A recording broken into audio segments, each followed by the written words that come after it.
ప్రస్తుతం మనం గుంటూరు జిల్లాలో పాత గుంటూరు అనే ఏరియాలో సుద్దపల్లి డొంక నుండి పొన్నూరు రోడ్డు వెళ్ళేటువంటి ఏరియాలో క్రిస్టియన్ శ్మశానాల వద్ద ఉన్నాం. ఏంటయ్యా, ప్రతి ఊరిలో కూడా శ్మశానం ఉంటుంది, మరి ప్రత్యేకించి శ్మశానాన్ని చూపించాల్సినటువంటి అవసరం ఏమొచ్చింది అని మీరు అడిగినట్లయితే ఖచ్చితంగా ఉంది. ఇప్పుడు మీరు ఏదైతే చూస్తున్నటువంటి శ్మశానం ఉందో ఇది రోడ్డుకి అటువైపు ఉంటుంది, రోడ్డుకి ఇటువైపు ఉంటుంది. అంటే టూ సైడ్స్ అన్నవి ఈ శ్మశానాలు అన్నవి మనకు కనిపిస్తాయి.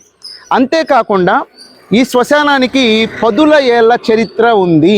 ఈ శ్మశానాల మీద నుండి వెళ్ళటానికి కొంతమంది భయపడుతూ ఉంటారు. ముఖ్యంగా ఆటో నడిపేటప్పుడు ఆటోలో ఎవరైనా చిన్నపిల్లలు ఉంటే ఈ శ్మశానం వైపు నుండి వెళితే వారికి దయ్యాలు భూతాలు సోకుతాయి అని చెప్పి భయపడుతూ ఉంటారు. ఇది కేవలం అజ్ఞానం. ఈ శ్మశానంలో నిరంతరం సమాధులు కడటానికి ఎంతో మంది బేల్దార్ వర్కర్స్ అన్న వాళ్ళు పనిచేస్తూ ఉంటారు. మరి వాళ్ళు ఆ శ్మశానంలోనే ఉంటారు, అక్కడే పనిచేస్తూ ఉంటారు. మరి వాళ్ళకి కనిపించినటువంటి దయ్యాలు, వాళ్ళకి సోకనటువంటి దయ్యాలు మనకే సోకుతాయి, మన పిల్లలకు సోకుతాయి అనుకోవటం ఒక మూఢ నమ్మకం. మనం అందరం చనిపోయిన తర్వాత ప్రతి ఒక్కళ్ళం కూడా వాళ్ళ మతాల ప్రకారం వాళ్ళ శ్మశానాల్లో వాళ్ళని పూడ్చటం జరుగుతుంది. అంతటితో లైఫ్ అన్నది సమాప్తం. చనిపోయిన తర్వాత దయ్యాలై రావటాలు భూతాలై రావటాలు అన్నవి ఉండవు. నేను కూడా నిత్యం ఆటో తోలేటప్పుడు ఈ రోడ్డు అన్నది బస్ స్టాండ్ కి వెళ్ళటానికి ఉపయోగపడుతుంది, పాత గుంటూరు సుద్దపల్లి డొంక ఏరియాకి రావటానికి ఉపయోగపడుతుంది. నిరంతరం ఇటు ప్రయాణించేటప్పుడు కొంతమంది చిన్న పిల్లలు ఉన్నటువంటి తల్లిదండ్రులు, బాబు చిన్న పిల్లోడు ఉన్నాడు, చిన్న బాబు ఉన్నాడు,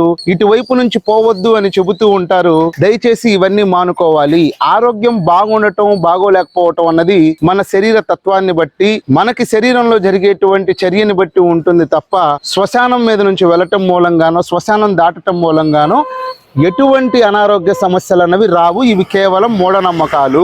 ప్రతి ఒక్కరం కూడా చనిపోయిన తర్వాత శ్మశానంలో పూడ్చేస్తారు, కాల్చేస్తారు. ఇది సర్వసాధారణంగా జరిగేటువంటి విషయము. దీనికి లేనిపోని మూఢనమ్మకాలు పెట్టుకొని భయపడాల్సినటువంటి అవసరం లేదు. ఈ శ్మశానాలు అన్నవి పాత గుంటూరు సుద్దపల్లి డొంక పొన్నూరు రోడ్డుకు వెళ్ళేటువంటి దారిలో రోడ్డుకి అటువైపు ఇటువైపు ఉంటాయి. శ్మశానాలు చాలా చక్కగా ఉంటాయి, అందంగా ఉంటాయి. మీరు కూడా ఈ శ్మశానాన్ని విజిట్ చేయాలి అని అనుకుంటే రోడ్డుకి అటువైపులా ఇటువైపులా ఉంటాయి పాత గుంటూరు సుద్దపల్లి డొంక పొన్నూరు రోడ్డుకు వెళ్ళేటువంటి దారిలో.